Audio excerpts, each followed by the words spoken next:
Hello hi. അപ്പം ഞാൻ ഇന്നലെ മോർണിംഗിൽ എന്താ ഒരു പരിപാടി എന്നറിയാം. ഇത് പുതിയ കുടയാണ്, മോക്ക് വേണ്ടി മേടിച്ച കുടയാണ്, പുതിയ കുട. അപ്പോൾ ഇതിലൊരു ബ്ലാക്കും വാങ്ങിച്ച് ഈ കളറും വാങ്ങി ഞാൻ. മഴക്കാലമല്ലേ, അപ്പോൾ വാങ്ങിയപ്പോൾ കുട നല്ല കുടയാണ്. പക്ഷെ ഇതിൻ്റെ ഇവിടെ തയ്യൽ വിട്ടുപോയി. അപ്പം ഞാനത് ഇങ്ങനെ മടക്കി വെച്ചിട്ട് തയ്ക്കുകയാണ്. ഇത് നമ്മുടെ സാധാരണ സൂചി കൊണ്ടല്ല തയ്ക്കാനുള്ളത്, കുട തയ്ക്കുന്ന സൂചിയുണ്ട്. അപ്പം ഞാൻ ഇന്നാൾ തമിഴ്നാട്ടിൽ പോയപ്പോൾ കുറേ സൂചികൾ വാങ്ങിക്കൊണ്ട് വന്നു. കണ്ടോ, ഇത് പല ടൈപ്പിലുള്ള സൂചിയാണ്. ഇത് വന്നിട്ട് ചാക്ക് തയ്ക്കുന്ന സൂചിയാണ്. ഇത് വന്നിട്ട് കുഞ്ഞ് ചെറിയ ചെറിയ സ്റ്റിച്ചില്ലേ, അതിന് തയ്ക്കാനുള്ള സൂചിയാണ്. ഇത് വലിയ സ്റ്റിച്ചിനുള്ളതാണ്. മനസ്സിലായില്ലേ? ഇതും അതുപോലെ എന്തിനോ ഉള്ളതാണ്, മനസ്സിലായോ? അപ്പോൾ ഞാനിപ്പോൾ ഈ കുട തയ്ക്കാൻ വേണ്ടിയിട്ട് വേറെ സൂചിയുണ്ട്, അതിലാണ് നൂല് കോർത്തെടുത്തിരിക്കുന്നത്. കണ്ട, ഇതാണ് കുട തയ്ക്കാനുള്ള. ഇതിലിങ്ങനെ ഇരുന്നതാണ്, ഇതിനകത്ത് ഇങ്ങനെ ഇരുന്നതാണ് കുട തയ്ക്കാനുള്ള സൂചിയാണ്. സാധാരണ നമ്മൾ തുണി തയ്ക്കുന്ന സൂചി എടുത്ത് തയ്ക്കാൻ പറ്റില്ല, കാരണം ഓട്ട വലുതായിട്ട് വീഴും. അതുമായിട്ട് നമ്മുടെ ഇങ്ങനെ സ്റ്റിച്ച് ചെയ്തെടുക്കുമ്പോൾ ഇതിങ്ങനെ വള്ളം പോലെ കണ്ടോ, ഈ വള്ളം പോലെ ഇങ്ങനെ വരണം. കാരണം എന്താണെന്ന് വെച്ചാൽ ഇത് വളവല്ലേ, അപ്പോൾ ഇതിനകത്ത് സ്റ്റിച്ച് ചെയ്തെടുക്കണ്ടേ. അപ്പോൾ അതിനൊക്കെ പറ്റിയ സൂചിയാണിത്. ഞാനിങ്ങനെ സമം പിടിച്ചെടുത്ത് യെല്ലോ കളർ നൂലാണ് ഞാൻ എടുത്തിരിക്കുന്നത്. നമ്മൾ കടയിൽ കൊണ്ടുപോയി ഒരു ഇതിപ്പോൾ പുതിയതാണ് എന്ന് പറഞ്ഞാൽ അവർ സമ്മതിച്ചു തരില്ല. അവർ പറയും 100 രൂപ വേണമെന്ന് പറയും. അപ്പോൾ അതുകൊണ്ട് ഞാൻ തന്നെ ഇവിടെ ഇരുന്ന് കുറച്ച് സ്റ്റിച്ച് ചെയ്തെടുത്തിട്ടുണ്ട്. കാരണം ഈ തുണിയിലെ ഈ വിടവില്ലേ, ഈ ജോയിൻറ്റ് കണ്ടാ, ഇതേപോലത്തെ ജോയിൻറ്റ് വിട്ടുപോയി, സ്റ്റിച്ച് വിട്ടുപോയി. അപ്പോൾ അത് ഞാൻ ആദ്യം മോളോട് പറഞ്ഞു, ഇത് കൊടക്കടക്കാരൻ്റെ കൊണ്ട് കൊടുത്തിട്ട് ഇത് ഫുള്ള് തോർത്താണ് കൊടുത്തിരിക്കണം, ഫുള്ള് സ്റ്റിച്ച് ചെയ്ത് തരാൻ അവളോട് പറഞ്ഞു. അപ്പോൾ അവൾ ഓന്നൊക്കെ പറഞ്ഞു. പിന്നെയും ഞാൻ ഇങ്ങനെ ആലോചിച്ചപ്പം വെറുതെ ഒരു സ്റ്റിച്ച് ഇടുന്നതിന് വേണ്ടിയിട്ട് നമ്മൾ അത്രയും കാശ് കൊടുക്കേണ്ട ആവശ്യമില്ലല്ലോ. അപ്പോൾ എനിക്ക് പറ്റുവാണെങ്കിൽ ഞാനത് ചെയ്യാമെന്ന് വിചാരിച്ചു. അപ്പോൾ ഞാൻ സ്റ്റിച്ച് ഇട്ടിട്ടുണ്ട്. പക്ഷേ ഇവിടെ ഇല്ലേ, വേണ്ട, ഈ കമ്പി കണ്ടോ, ഇതിങ്ങനെ വിട്ട് ഈ സ്റ്റിച്ചിൽ നിന്ന് വിട്ട് പോകും. അപ്പോൾ അത് നമ്മൾ കുത്തിയിരുന്ന് ഇത്രയും സ്റ്റിച്ച് നമ്മളിങ്ങനെ ഇട്ടുകൊണ്ടേയിരിക്കണം.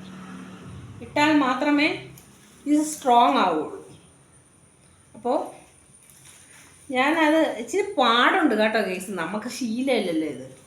നമ്മൾ ഈ ചേര തിന്നണ നാട്ടിൽ പോയാൽ നടുക്കണ്ടം തിന്നണമെന്നൊരു പഴഞ്ചൊല്ലുണ്ട്. പഴഞ്ചൊല്ല് എന്ന് പറഞ്ഞാൽ വില്ലേജ് സ്ഥലങ്ങളിലൊക്കെ പറയുന്ന ഒരു ഡയലോഗാണ്. എൻ്റെ നാട്ടിലൊക്കെ പറയുന്നത് അങ്ങനെ. അപ്പം ഞാനിതിങ്ങനെ പിടിച്ച് വെച്ചിട്ട് സ്റ്റിച്ച് ഇടാനാണ് ഞാൻ നോക്കുന്നത്. കാരണം ഈ സ്റ്റിച്ച് ഇടുമ്പോൾ നമ്മൾ എല്ലാ കമ്പിയും കൂടി ഇട്ട് സ്റ്റിച്ച് ഇടല്ലേ. അതായത് ഇങ്ങനെ ഒടുക്കിയും മടക്കുകയും വേണമല്ലോ. അപ്പോൾ അതനുസരിച്ച് വേണം നമ്മൾ സ്റ്റിച്ച് ഇടാൻ. അപ്പോൾ ഈ തുളയ്ക്കകത്തു കൂടെ എടുത്തിട്ട് ഞാൻ ശ്രദ്ധിച്ച് വേണം ഇത് ചെയ്യാൻ, അല്ലെങ്കിൽ പണി പാളും. അപ്പം ഞാൻ ഒരെണ്ണം അതുപോലെ ഇട്ടിട്ടുണ്ടേ. അടുത്ത് രണ്ടാമത്തത് ഇടാൻ വേണ്ടി ഞാൻ ശ്രമിക്കുകയാണ്. നമ്മൾ ഈ അടിയിൽ കൂടെ എടുത്തിട്ട് ഈ കമ്പിയിലെ ജോയിൻ്റ് തുണി വിട്ടു പോയാലുണ്ടല്ലോ പിന്നെ സ്ട്രോങ് കുറവാണ്. അതായത് സ്റ്റിച്ചിങ്. പുതിയ കുടയെന്നൊന്നും പറഞ്ഞിട്ട് കാര്യമില്ല. അത് നമ്മൾ ഡ്രസ്സ് വാങ്ങിക്കുമ്പോൾ ഒരു അടി അടിച്ചിട്ടല്ലേ നമ്മൾ ഡ്രസ്സ് ഇടാവും, അതിൽ സ്റ്റിച്ച് വിട്ടു പോവില്ലേ. ഇപ്പം എത്ര പേരുണ്ടെന്ന് ഒരടി അടിച്ചിട്ട് ഡ്രസ്സ് ഇടണം? ആരും തന്നെയില്ല. ഞാൻ തന്നെ ഇല്ല, മെഷീനിൽ കൈ വെക്കാറില്ല എൻ്റെ ഡ്രസ്സൊന്നും. അപ്പോൾ ഞാനത് മാക്സിമം അതിനെ സ്റ്റിച്ച് ചെയ്തെടുക്കാൻ പോവുകയാണ്. അല്ലെങ്കിൽ ശരിയാവില്ല. എൻ്റെ ബ്ലാക്ക് കുടയിൽ ഒരു കുഴപ്പമില്ല കേട്ടോ. മോൾ സ്ഥിരം കൊണ്ടുപോകണ ഈ കുടയിലാണ് ഈ പ്രശ്നം. നമ്മളത് അധികം യൂസ് ചെയ്യുന്നില്ലല്ലോ.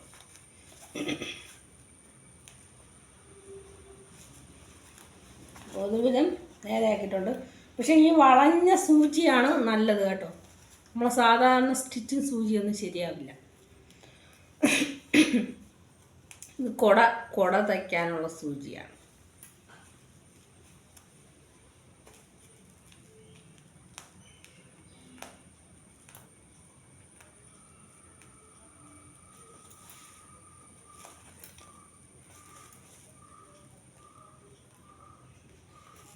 അപ്പോൾ ഞാനത് ഫിനിഷ് ചെയ്ത് കഴിഞ്ഞു. ഒരു ഭാഗം ഫിനിഷ് ചെയ്ത് കഴിഞ്ഞു. എന്നിട്ട് നമ്മൾ ലോക്ക് ഇടണം. കണ്ടല്ലോ, കണ്ടാ സ്റ്റിച്ചിട്ട് ഞാൻ നമ്മൾ ലോക്ക് ഇടണം. ലോക്ക് ഇടുമ്പം ഇത് അനങ്ങത്തില്ല.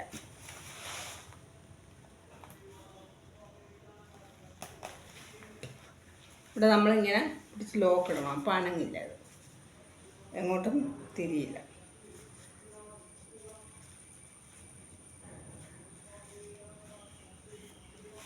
ഓക്കെ,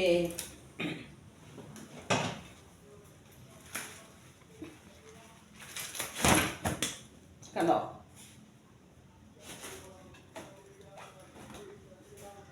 ഉണ്ടല്ലോ. അപ്പം ഇത് നല്ല ഫിനിഷപ്പായി. പെട്ടെന്ന് ഞാൻ കാര്യം സാധിച്ചു. 1-2 ഇടത്തുകൂടി സ്റ്റിച്ച് അധികമൊന്നും ഇട്ടില്ല. 1-2 ഇടത്ത് മാത്രമേ ഉണ്ടായിരുന്നുള്ളൂ. ഒക്കെ ഓക്കെ ആയിട്ടുണ്ട്. അപ്പം എനിക്ക് 100 രൂപ ലാഭം. ഓക്കെ,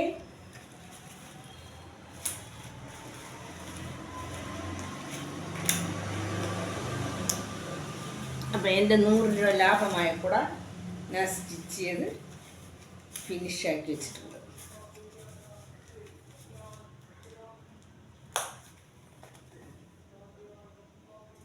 കണ്ടല്ലോ, നമുക്ക് മാക്സിമം വീട്ടിലും പേച്ച് വർക്ക് ചെയ്യാൻ പറ്റുന്നതൊക്കെ നമുക്ക് പേച്ച് വർക്ക് ചെയ്യാം. അപ്പോൾ എൻ്റെ സൂചി കോംബോ ഇതാണ്. കണ്ടല്ലോ, ഇതാണ് എൻ്റെ സൂചി കോംബോ. അപ്പോൾ അത് തിരിച്ച് ഒന്നുകിൽ ഇതിനകത്ത് വെക്കണം, തിരിച്ച് ഇതിനകത്ത് തന്നെ വെക്കാം. അപ്പോഴേ നമുക്ക് എടുക്കാനൊരു ഇതൊക്കെ ഉണ്ടാവും. ഞാൻ ഇതിനകത്ത് പേപ്പറിനകത്ത് കുത്തി വെക്കാം. ഓക്കെ,